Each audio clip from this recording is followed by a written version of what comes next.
Bienvenidos a la serie de podcast de formación del programa Aula para accionistas de CaixaBank. Empezamos con el tercer capítulo del podcast de formación financiera Aula, el podcast de formación para accionistas de CaixaBank. Contamos esta temporada con Natalia de Santiago, divulgadora de éxito de formación financiera. Y Natalia tiene miles de seguidores en las redes sociales. Bienvenida, Natalia, otra vez. Encantada de volver a estar aquí con vosotros. Soy Josep Lob, responsable de formación para accionistas en CaixaBank. Empezamos.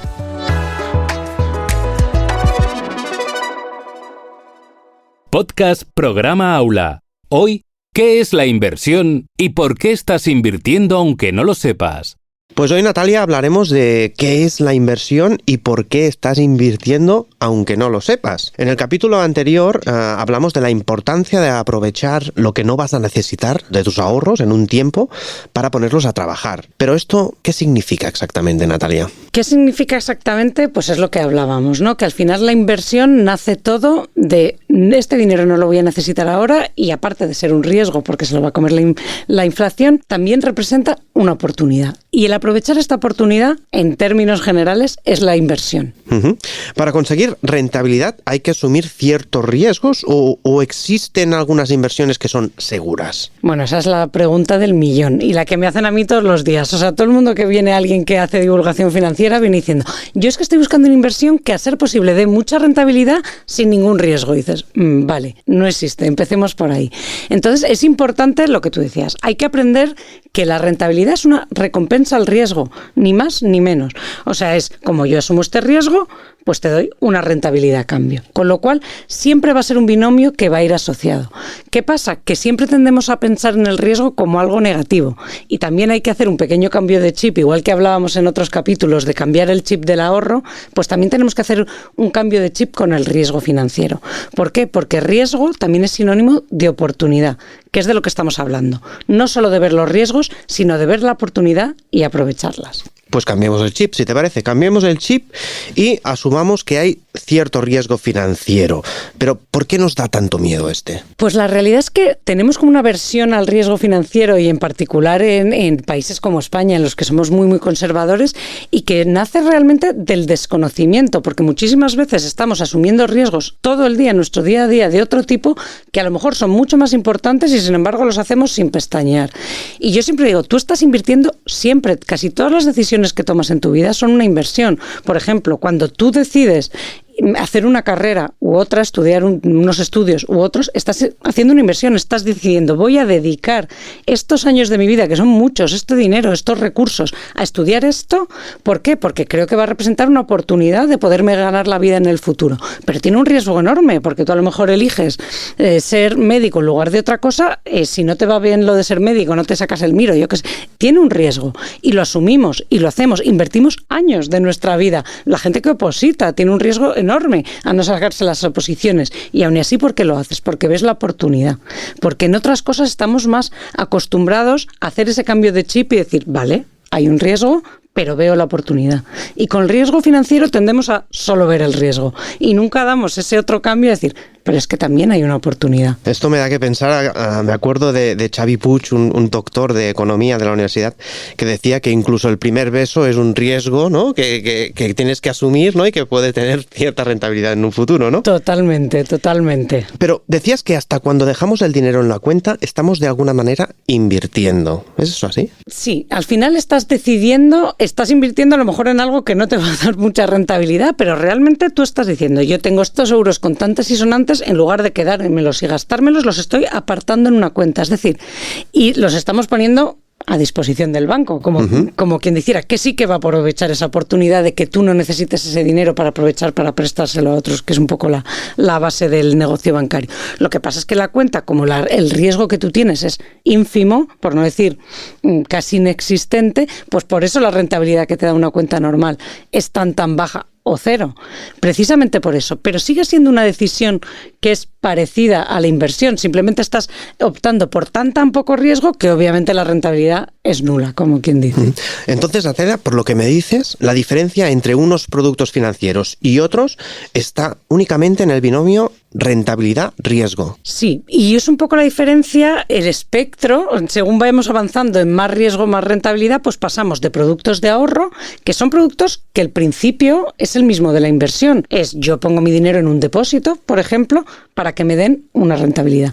Eso implícitamente tiene un riesgo. ¿Qué pasa? Que estos riesgos, la normativa, la regulación y todas estas autoridades que velan por nuestra seguridad, los han reducido al máximo con cosas como el Fondo de Garantía de Depósitos, con la supervisión de los bancos para estar seguros de que los bancos son financieramente solventes y que nuestro dinero no esté en peligro. Entonces están reduciendo mucho el riesgo, pero sigue, como hay un riesgo de base, por eso te puede dar un depósito una cierta rentabilidad, porque tú en el fondo estás confiando en que yo pongo mi dinero aquí, el depósito es a 6 meses, en que me devuelva el banco el dinero a 6 meses.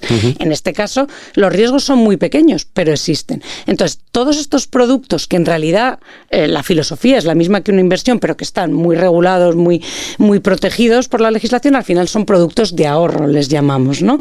Pero la filosofía es la misma, no vas a necesitar este dinero en este tiempo y como yo lo deposito en el banco, que puede utilizarlo para otras cosas y a cambio el banco, por hacerle el favor de dejar mi dinero, me da una rentabilidad. Volvemos al tiempo, Natalia, que parece el kit de la cuestión, se repite de nuevo. A ver. Sí, yo como la mujer del tiempo. La meteoróloga. Siempre con lo mío. Bueno, a ver, es que yo creo que es importante que mucha gente no lo sabe o no lo piensa, a lo mejor lo sabe intuitivamente, pero no lo piensa, que hay 3 fuentes de rentabilidad básicas, ¿vale? Y la primera, como bien sabes, es el tiempo, precisamente. Que es la rentabilidad que nace simplemente de prestarle dinero a otra persona. Y de hecho, casi todos estos productos que explotan esta fuente de rentabilidad, el tiempo, de poner el dinero, tu dinero, como no lo vas a necesitar, a disposición de una empresa, de un banco, de otra persona, de quien sea. De hecho, la rentabilidad que te dan, por eso se suele llamar tipo de interés. Es decir, casi todos los productos que explotan el tiempo como fuente de rentabilidad se llama tipo de interés, ¿vale?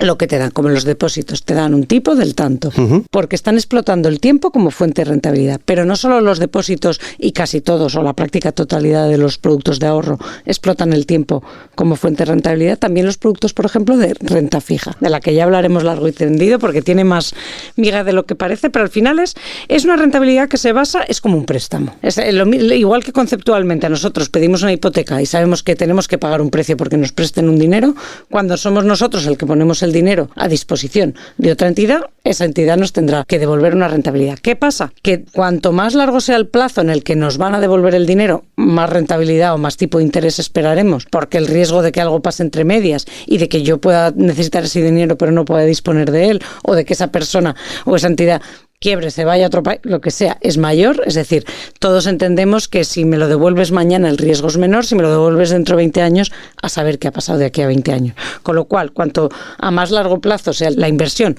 en tiempo, más tipo de interés me tendrán que dar, y luego también, dependiendo de lo solvente que sea el emisor de esa deuda o de ese producto de inversión, porque no es lo mismo eso, poner tu dinero en un depósito de un banco solvente supervisado por 20 millones de autoridades, que a lo mejor comprar un bono de una empresa que acaba de empezar, que está en un país que no sabemos qué tipo de regulación tiene. Es decir, luego ya te podrán dar más tipo de interés, aunque la fuente de rentabilidad sea la misma, que es básicamente el tiempo, pues dependiendo de lo fiable y lo solvente que sea a quien le prestas tú ese dinero y del plazo en el que te lo vaya a devolver, pues te darán más tipo de interés o más rentabilidad o menos. Pero la base es un préstamo, como quien dice. Entiendo. El primer tipo de rentabilidad sería esta que decimos por tiempo. Pero, ¿y en el caso de las acciones? ¿Qué tipo de rentabilidad, riesgo estaríamos hablando? Pues aquí ya la cosa cambia, porque cuando tú inviertes en acciones de compañías, tú lo que estás apostando, de lo que tú esperas obtener rentabilidad, es del valor. Es decir, que parece algo así muy etéreo, pero no es tan etéreo. O sea, esto es como, por ejemplo, si pensamos en un iPhone, la creación de valor se produce cuando todos los componentes que le meten para fabricar un iPhone a lo mejor valen, yo qué sé, 100, 200, pero el iPhone a nosotros no nos los venden por 100 o 200. ¿Por qué? Porque la suma de las partes tienen más valor que las partes por separadas. Es decir, la empresa, Apple en este caso, al fabricar con su know-how, con su marca, con su todo, está añadiendo valor, está creando valor. Y cuando nosotros invertimos en acciones de Apple, lo que queremos es explotar esa creación de valor como fuente de rentabilidad. Es decir, nos queremos beneficiar de que Apple o la empresa que sea genere valor. Es decir, por eso tiene más riesgo, porque Apple lo puede hacer bien o lo puede hacer mal. Pues el siguiente iPhone puede de repente fracasar porque no consigan transmitir o crear tanto valor o que la gente lo perciba, lo que sea el modelo de negocio, tiene más riesgo, pero también tiene más oportunidad, porque tú a esa acción no solo le vas a ganar un tipo de interés ya predefinido que te han dicho antes como en un depósito, sino que le podrás ganar lo mismo que le puedan ganar los fundadores de Apple o quien sea en función del valor que consigan crear. Entonces la inversión en acciones es distinta porque está explotando una fuente distinta de rentabilidad. No está explotando solo el tiempo, sino que también que está explotando fundamentalmente la creación de valor. Tiene más riesgo, pero tiene más oportunidad. Por eso tú podrías comprar una acción de Apple, pero tú también, si no quisieras participar de la creación de valor, podrías comprar un bono de Apple, que sería simplemente que yo le presto dinero a Apple y me devuelve con un X%. Pero ahí el riesgo está un poco menos limitado porque Apple sé cuándo me va a devolver Apple ese dinero y en qué condiciones, pero por otro lado, si Apple despega y su valoración sube muchísimo, yo no me voy a beneficiar. Con el bono estás invirtiendo en tiempo y con la acción estás invirtiendo en el valor. En el valor, exactamente. Lo que pasa es que esto tiene todavía otra vuelta de tuerca, porque como hemos hablado, hay 3 fuentes de rentabilidad y de momento solo hemos hablado de 2. Y es que hay gente que compra acciones no para invertir en valor, sino para especular. Especular. Eso me suena peligroso. A ver, ¿cuáles son los fundamentos de este tipo de inversión? A ver, la especulación es que tiene muy mala prensa porque de hecho es muy arriesgada y tiene como esa connotación de tiburón financiero, ¿no? Sí, totalmente. Pero al final la especulación en realidad es una forma de repartir el riesgo, o sea, se parece casi a un seguro. Eso lo voy a explicar ahora porque no es nada, a ver. No es nada intuitivo. La gente que especula lo que está explotando no es ni el tiempo, como los productos así de deuda, etcétera, como decíamos, ni el valor, como la gente que invierte en acciones para crear valor. La gente que especula apuesta en una variación de precio.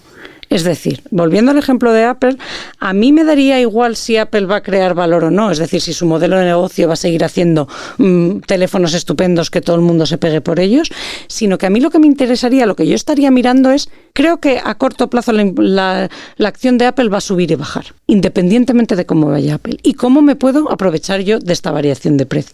Y de hecho los especuladores no solo apuestan a que suba el precio, también pueden apostar a que baje. Es decir, que esto parece muy contraintuitivo. ¿Cómo puedo invertir yo en algo esperando que baje?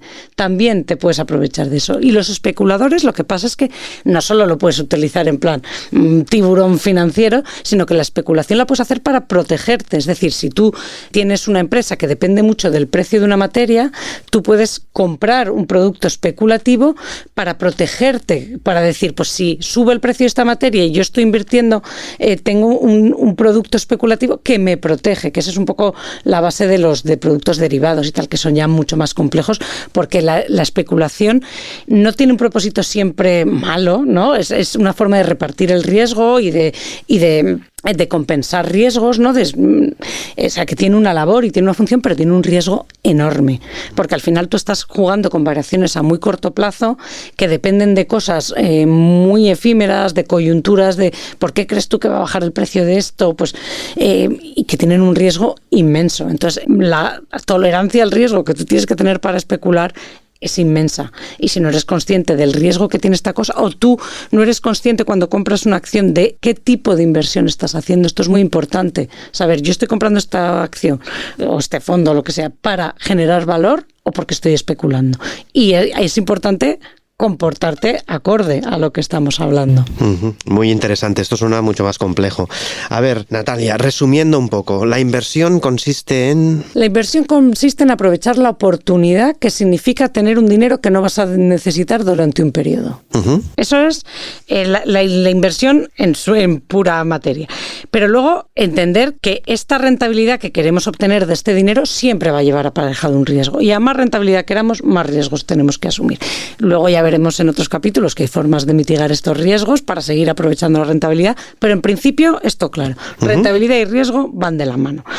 Pero riesgo también es sinónimo de oportunidad. Aprender a ver ese cambio de chip que hablábamos, de no siempre el riesgo es malo, el riesgo también es oportunidad, y luego entender que todos los productos que te dan una rentabilidad entrañan un riesgo, aunque en cierto tipo de productos ese riesgo, como los productos de ahorro, está realmente minimizado y es prácticamente inexistente. Y por último, que esto a veces hay que pensarlo un poco más y darle un poco de vuelta, empezar a pensar de dónde viene esa rentabilidad. O sea, ¿por qué a mí alguien me tiene que devolver dinero por prestarle mi dinero? Simplemente porque le estoy dando la oportunidad de utilizar ese dinero sobre un tiempo y entonces me va a pagar una rentabilidad en forma de tipo de interés. Estoy prestando este dinero para que genere valor y aprovecharme yo también de esa generación de valor, o estoy especulando. Porque si estoy especulando tengo que saber que estoy corriendo muchos riesgos también. Muchas gracias, Natalia. Y hasta aquí el capítulo de hoy de Formación Financiera Aula, que es la formación para accionistas de CaixaBank. Gracias por vuestra atención y no os perdáis el siguiente episodio. Natalia nos continuará hablando de la inversión y de lo que podemos hacer en este ámbito. Gracias, Natalia. Muchísimas gracias a ti, Josep. Recordad que podéis seguirnos a través de las principales plataformas como Spotify, iVoox y Google y Apple Podcast. En CaixaBank no nos hacemos responsables de la opinión de los expertos y colaboradores, ni nos identificamos necesariamente con sus opiniones proporcionadas en estos podcasts.